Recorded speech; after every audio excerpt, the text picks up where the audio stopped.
All right, I'm now joined by a very special guest on this morning telecast, Michael Kobe, the officer who interrogated Yahya Sinwar and former Shin Bet as well. Thank you so much for joining us, sir. You tell me first about now when you heard this news, when you were interrogating him, he had been lodged in the prison for over 20 years.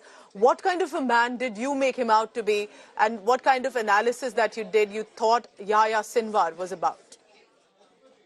Oh, good morning, everybody. Look, I was the head of the interrogation department of the Secret Service, Israeli Secret Service. At 1989, I arrested Yahya Sinwar with a very big group of Hamas that all of them was from the military wings. You know, Yahya Sinwar, when he entered to my room, at the first time I saw a man with the murder eyes, he was aggressive, and he said immediately that he preferred to be Shahid than to speak with me about the Hamas or the Islam. I told him it's too easy for you to be dead now, but I'm going to interrogate with you, and you will tell me everything what you did against the Israeli, against the world. So I start interrogate with him. He didn't want to say anything. Then I took him to his leader, Ahmad Yassin. And Ahmad Yassin gave him a fatwa, and he ordered him to speak everything what he did against Israel. I took him again to my room, and he started open his mouth and tell me all the story of the Hamas. He told me exactly and described to me how he killed 12 innocent Palestinians. He cut their head because he suspects they were cooperating with the Israelis, and they wasn't. That's the reason that the Gaza citizen gave him the name the butcher from Hanunis. He was a very cruel man. He believed 100% at the wrong interpretation that to the Quran that gave Ahmad Yassin. He dreamed all the time, every night, how to kill Israelis, how to kill Jews, and then he will finish also with the infidels in all over the world. That was his dream. It's not only him. Every member of the Hamas was Yahya Sinwar. They are so cruel. They are very, very tough organization, and they must be destroyed, all of them. I think that's a big price to the whole West world and to the whole world that Yahya Sinwar now dead, because he must be dead, because what he had done in 7 October, that was the second Holocaust of Israel. He was the man that planned that plan, at 7 October with Muhammad Def and with Marwan Issa and with the others. And so I'm really, really glad that he is dead. All the world must be united with the Israeli to fight the terror in Lebanon and in Gaza. What you're saying, yes, Mr. Michael Kobe, is very interesting, because while you're saying that there was this very blatant hate for Jews and Israelis, and that was for everyone in Hamas, but for Yahya Sinwar, he also killed innocent Palestinians. So do you think that in Palestine, in that strip, that there would be those who had known, and there's a reason he was known as Butcher of Hanunis, that there would be some relief for that as well, that Yahya Sinwar is dead? Look, to tell you the truth, I was against release Yahya Sinwar when he was in prison. He was judged for killing the 12 Palestinians for 4 life prison. I was against release him, with the exchange that was with Gilad Shalit, because I knew that if he will be released, he will be a leader. And if he will be a leader, he will be a radical Islamic leader, that support the terror in all over the world.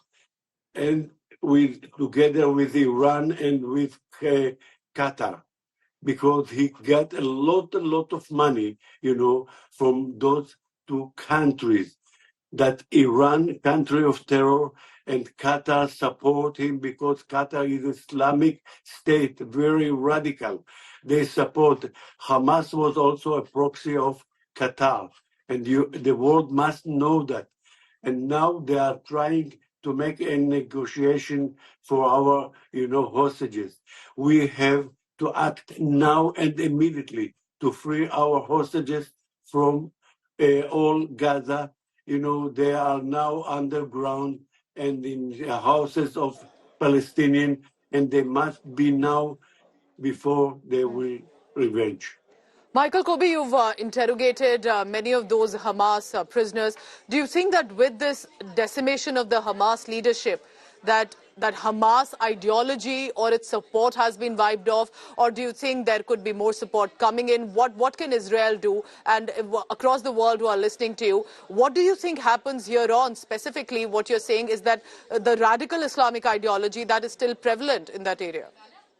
Look, as far as I know, the Hamas was built by Ahmad Yassin when the Egyptians threw him from Egypt because he was too radical and he was a member of the Islamic Brotherhood. And when he came back to Gaza, he built the Hamas, and he had many supporters from the Gaza citizen. Thousands of thousands, even hundreds of thousands that support him and came to hear him every day at his mosque. And that was very dangerous, to the whole world, because his interpretation to the Quran was very wrong, especially to the jihad, because in the world there are 2 billion, Muslims, not all of them terrorists. But unfortunately, all the terrorists are Islamic radical. So, they meet each other every day in Gaza. That's how they built the Hamas. Ahmad Yassin nominated Yahya Sinwar as an officer to be, to take care about the education in Gaza when he was the man that, gave knives, rubber knives, to children 2 or 3 years old, and he teach them how to kill Jews. They make a competition who is killing more Jews in the kindergarten. Later on, he teach them how to be a shaheed, how to make a suicide bomber, and etc. etc. That's Yahya Sinwar. He was very dangerous. I know that the ideology of Hamas is not over yet. It wouldn't. Even the Nazis' ideology don't over now, but they haven't arms and weapons like they have at the Nazis, Hitler when he was. But Yahya Sinwar, he translated the book of Mein Kampf to Arabic, and he gave all the principles from the Mein Kampf of Hitler to the convention charter of the Hamas. So my final question to you, Mr. Michael Kobe, is that what happens to the war? Because remember, there is a humanitarian cost as well here. Many are saying if the war should come here, end, hostages should return. What do you make of it now? Unfortunately, the world behaves with double standard for a reason that I can't explain now. It's too long. Many countries in the world are speaking with double standards, unfortunately. But they knew that the Hamas and the Hezbollah, they are not only organizations, they are states of terror. And it's very dangerous to the whole world. Because look what happened in Europe. Look what happened in England, in Germany, in Sweden, with those fanatic, radical Islamic groups of Hamas and Hezbollah that they are now in those countries. Look what's happened. I hope that the world will be united with us, with the Israelis, all the world, to fight all the terror, because the terror is the dangers, for the whole world. I appreciate you joining us, Michael Kobe, from your perspective and experience of how you see this war, and specifically the killing of Yahya Sinwar.